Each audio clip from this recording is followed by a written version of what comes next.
sign up behind that person, allowing them to lead the group through the gate at the end of the route, immediately in front of them.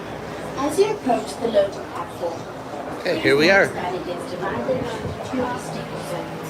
The area with handrails is the loading zone. Both sides are open. We can stand on either side this morning.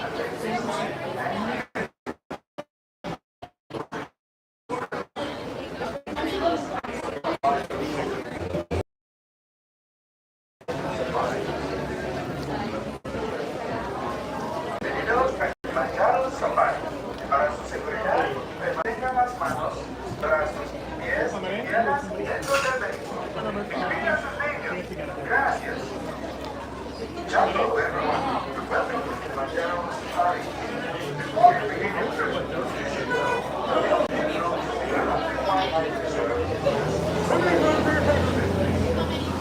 We got one person on.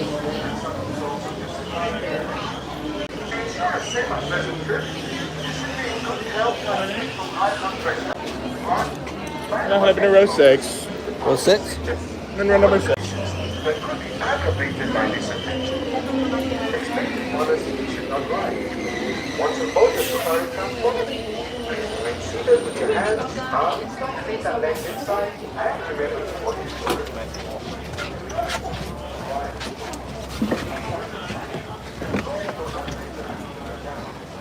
So who's on with us this morning?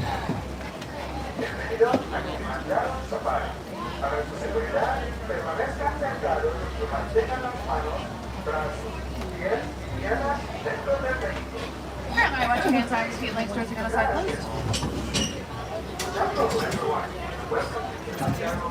That's not just on order, that means thank you in Swahili. And here in Harambe, we also say Twende, which means let's go.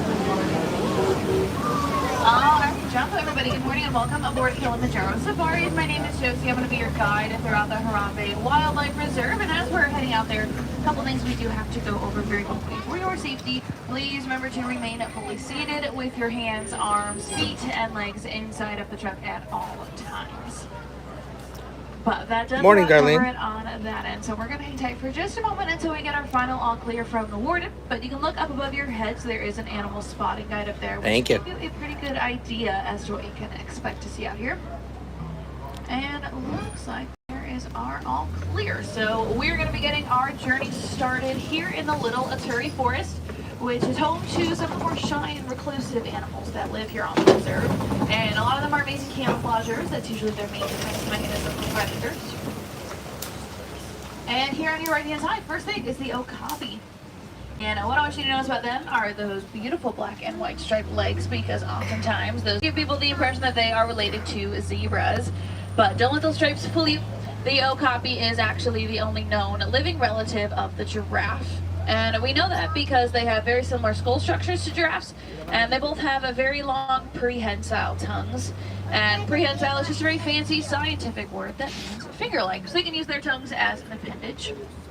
These very large black and white birds on your left are the saddle-billed storks. They get their name from the saddle shape on their bill, and they can stand up to about 5 feet tall with wingspans of about 9 feet in length. And there was one male and one female up there. The male has dark brown eyes, the female has bright yellow eyes, and they are a mated pair. And once they partner up, they are known to mate for life. And way in the back here on your left, oh, there's one right here. We do have some black rhinos. And the black rhinoceros is the smaller of the two species that live here on the reserve, but they still weigh up to about 3,000 pounds. And they have a triangular shaped top lip, which is also prehensile, just like the okapi's tongue. So it's very muscular. That's going to help them to eat here in the forest. And their mouth shape is also one of the main differences between them and other rhino species. I don't know if you guys just saw that, but there's a hawk on that tree stump. Yeah. Not technically part of this, but pretty cool. Now we have some greater kudu here, pretty large antelope species, and these are all females. Only the males of this species have horns on their head. And those white stripes on their back actually help them to camouflage by mimicking the sunlight coming in through the trees, which is pretty neat. Just taking our time this morning.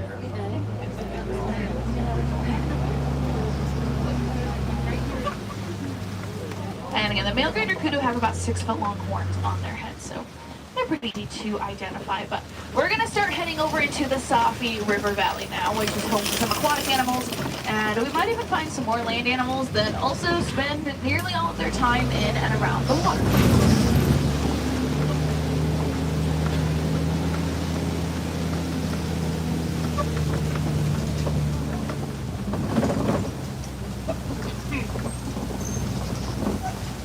Alrighty, coming up down here on your right-hand side, we have a pod of pink-backed pelicans.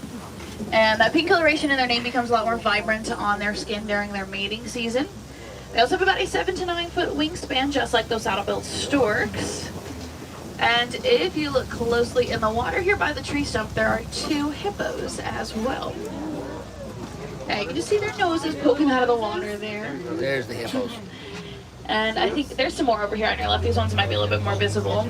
But hippos do spend the majority of their life in the water. They're able to hold their breath for several minutes before they come up for air. So There's a lot the of times they are pretty hippos. difficult to see. And despite spending most of their time in the water, typically you won't ever see hippos swimming. They much prefer to walk or run along the bottoms of the rivers. And that is because they are pretty dense, for lack of a better word. They weigh upwards of about 5,500 pounds. So it uses a lot less energy for them to just sink down to the bottom and walk rather than try to swim. But they are herbivores, so they only eat grasses and plants. So they will come out of the water to graze off of the riverbanks. And my favorite thing about hippos is that a group of them is called a bloat.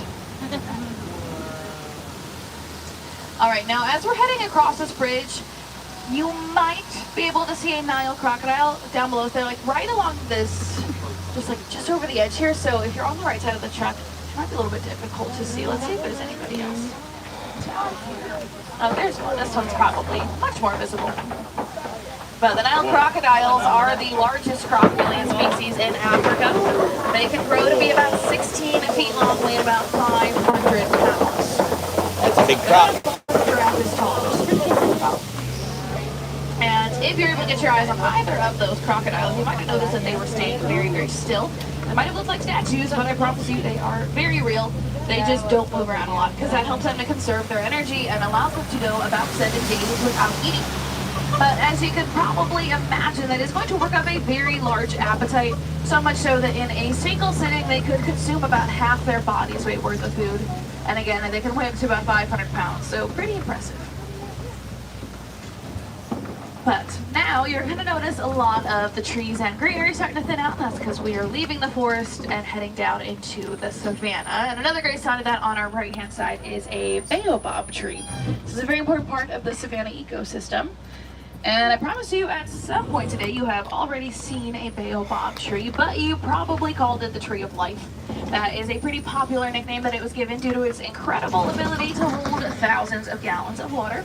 And it is at our remaining leafless for about 9 months of the year. So instead of supporting all of that leaf life, it stores all of that extra water in its trunk, giving it a very spongy interior and making it a great water source for all of the animals out here on the savanna to tap into, especially during their frequent drought periods.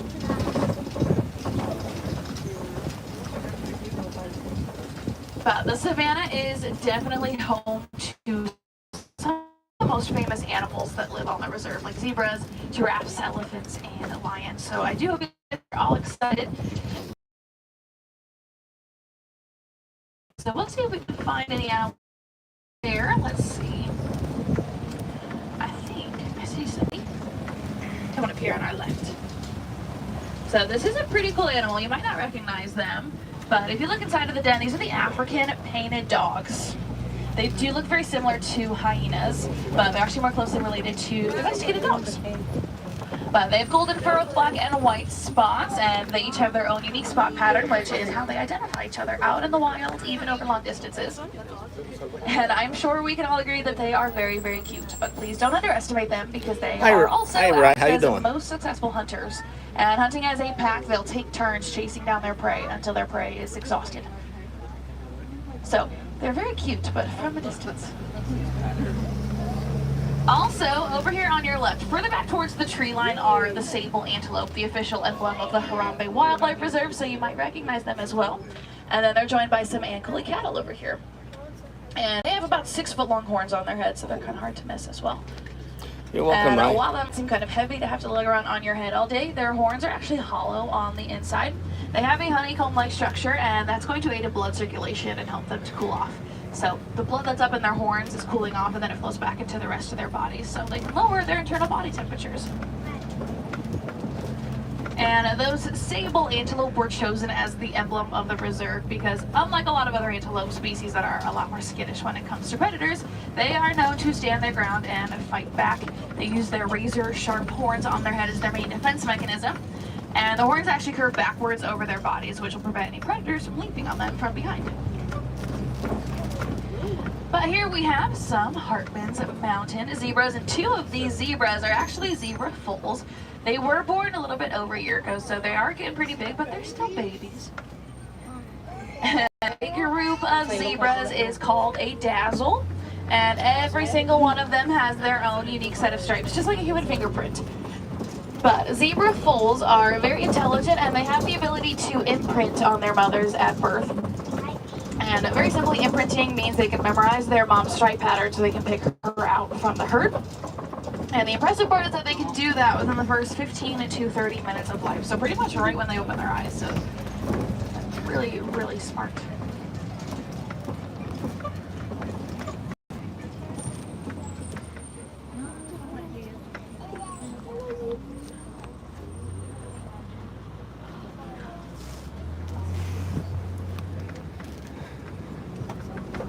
Alright, now just off the road on your right hand side, there's going to be another animal you guys might recognize. These are the wildebeest. And they're very reliant on strength numbers when it comes to defending themselves from predators. So their herd sizes will range from 10 to over 1,000 individuals out in the wild. And each year they make a great migration, during which they will travel anywhere from about 500 to 1,000 miles, usually just in search of a better food or water source. Thanks, If you look Darlene. closely, way up on top of the hill there on your right hand side, those smaller, s'more-colored antelopes are the springbok. And they're some of the smallest antelopes in the world. Those are fully grown adults up there. They are only about 3 feet tall, but they get their name springbok because they can spring about 6 feet straight into the air. They can also leap about 13 feet forward, and they are among the fastest animals in the world. They can reach speeds of about 55 miles per hour, which is just shy of a cheetah.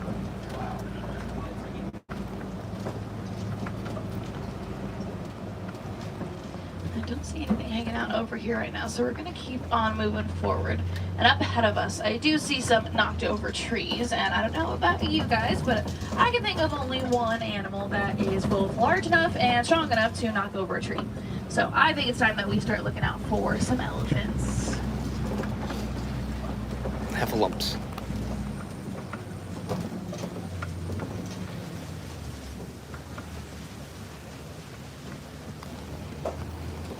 And don't think we're gonna have to search too hard.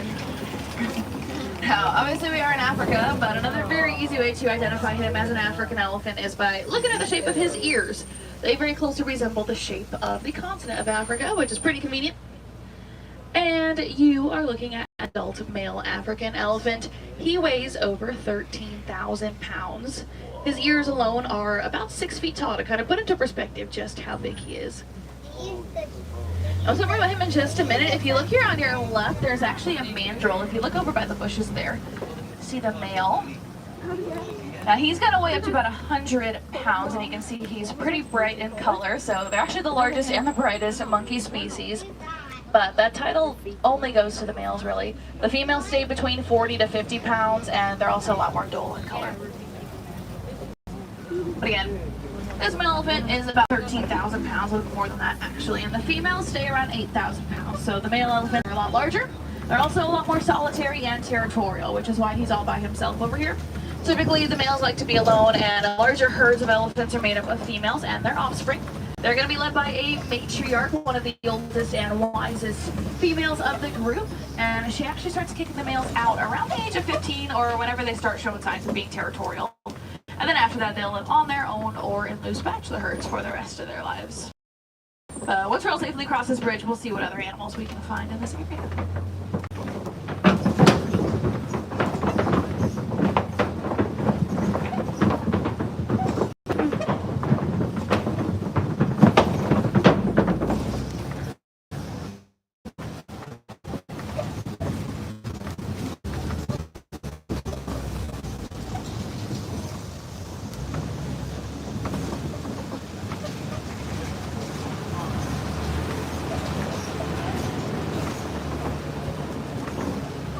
that particular elephant that we saw first over there does hold the title as the largest animal that lives here at Disney's Animal Kingdom. He is 43 years old and he has been here since the reserve first opened.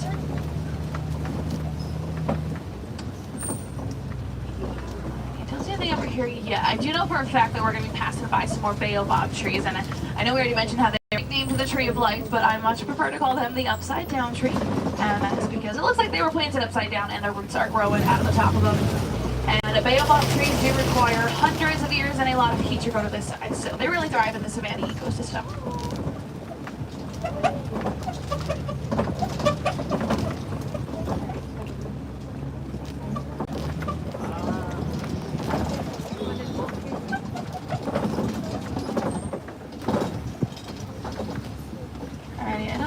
Much over here, but as we're pulling around the corner, we are going to be over to the greater flamingos. They're very happy flamingos right now, so they just got their breakfast, or about to get their breakfast. Now, that greater in front of their name does not mean that they are better than any of the other species, just larger than, and they also have the lightest shade of pink feathers of any of the flamingos. But that iconic pink color does come from their diets. They eat a lot of brine shrimp, which is rich in beta-carotene, and that is a protein that gives them that color. But they will hatch with gray feathers, and it will take them a couple of years to get that full pink color. And a group of flamingos is called a flamboyance.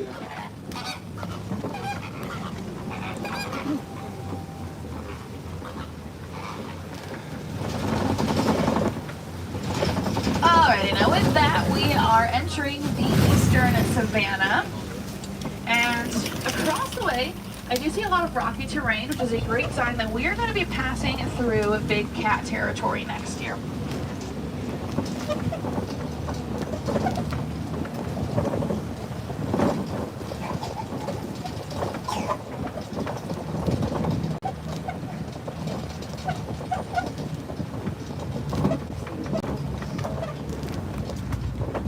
You might already see the fastest land animal in the world roaming around up here on the left. There's a cheetah. And cheetahs can go from 0 to 60 miles per hour in just 3 seconds. But they can only maintain those top speeds for just a few hundred yards before they have to slow back down again. So they're more so sprinters. But they're not just masters of speed. Cheetahs are also excellent camouflagers, which is why they are one of the only cat species that typically chooses to hunt during the day. They also have those black teardrop marks underneath their eyes that help to absorb sunlight and protect their eyes from the glare of the sun. So back there. Physically, they're very well equipped to hunt during the day. They also have very lean, muscular bodies. They're only about 100 pounds. And they also have a non-retractable claws, so those help them to grip the ground like when they're running, kind of like athletes wear cleats. And now, because of their size and a couple other factors, cheetahs aren't technically part of the big cat family. And the main factor there is that they don't have the ability to roar. So they communicate with each other through a series of chirps, purrs, and meows. But this rock formation is called the Kobe Rock, and it is home to a much larger nocturnal cat species, the lions. So let's see if we have any luck with them up here. But being nocturnal means they do sleep and rest for about 16 to 20 hours a day, and then the females are the ones who go out and do all the hunting, while the male's going to stay home to watch over the territory and protect the pride, which is what we call a group of lions. And these three cuties are a little bit on the younger side, so the male's mane is not fully grown in yet. He's got some bald spots you can see there, but he's working on it. And as he gets older, that's going to thicken and darken. And as an adult male lion, their mane actually adds about 40 pounds to their body weight. They're also working on those roars. It does take them a few years to be able to roar as loud as an adult lion, but once they get there, their roars can be heard for about 5 miles. That's how they communicate with each other and how they let everybody else know whose territory they're walking on.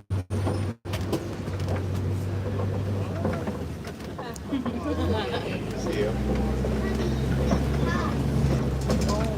Hey, kitty.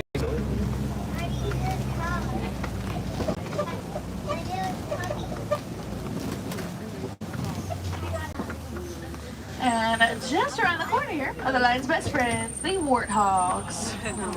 And warthogs are burrowing animals, and they're actually the largest burrowing animals in the world. And while they will dig their own burrows, out in the wild they are more known to find and repurpose older abandoned burrows. So they're super resourceful and intelligent animals. They're also highly adaptive, and they're actually one of the only animals out here on the reserve that are not endangered. So definitely something to celebrate. Kind of ironic because Pumbaa actually means foolish in Swahili. But they're very, very smart. And if you look here on your right-hand side, that is a big cluster of ostrich eggs. Not too sure where the ostriches are this morning, but this is a great sign of their presence on the reserve. And those are the largest bird eggs, which makes sense because the ostrich is the largest flightless bird species. But you can actually stand or step on top of one of their eggs without cracking them. They're going to weigh in at about 3 pounds each, and that is equivalent to about 2 dozen chicken eggs. That is leading us to our final stop today here at the Warden's Post. But this is one of my favorite areas of the reserve because we are going to get to see a great example as to how humans and animals can coexist and live in harmony. These are Nigerian dwarf goats here at the Warden's Post. Goats. A couple of them over here in the corner. And they're really amazing animals. They do make great natural lawn mowers, and they produce a lot of milk the warden can use to make cheese products. And then they can sell goat milk and goat cheese in their local village. And it is a lot more environmentally friendly to get these products from them rather than cows. But they're also incredibly playful animals. They love to run and jump, climb, and headbutt. And the most dominant male of their group is normally determined by which one is the most playful. But the Warden's Post does lie on the edge of the reserve, so sadly does mean our safari is going to be coming to an end as we are approaching the outskirts of the village. But I would say that we've seen some really amazing animals out there, and I do hope you guys would agree with that. But they are a lot of animals that you probably don't get to see every single day, and some of them might seem kind of intimidating, but it is still very important to keep in mind that the biggest threat to every animal we saw is unfortunately us as humans. But that is definitely not all bad news, because we all have the opportunity and the power to help out those animals as well.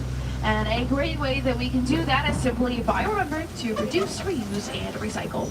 Adult setting can go a very long way and be a big step towards saving our planet and these animals' homes. And you can do very simple things every day, like turning off the faucet while you brush your teeth to help reduce the amount of water that you use. You can also buy reusable products, like reusable water bottles or reusable shopping bags. And taking the extra step to learn how to recycle right every single day. These are all amazing ways that we can help out and have an impact. But since we are here at Disney's Animal Kingdom, we do always love to remind people that Walt Disney himself was a big conservationist, and he did say that conservation is not just the business of a few people, but is a matter that concerns us all. So if you guys have any questions, my windows are always open. Wilderness Explorers, you've been on the Simba 1. And once again, y'all, my name is Josie. I am from South Bend, Indiana, and though this is where we part ways, we didn't like to say goodbye here in Harambe. It's too sad and too final for us. So instead, we say Kwaherini, which means go well in Swahili. So Kwaherini, my friends, go well, go wild, and have the rest of your day here at Disney's Animal Kingdom. You are most welcome. Yeah, of course, if you're on the right, watch your hands, arms, feet, and legs, doors are going to slide back open for you. Watch your step down. Once again, Kwaherini and Asante Sana. Thanks for hanging out with me.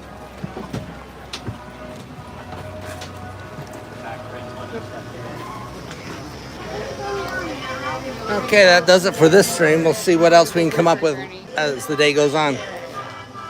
Thanks for watching.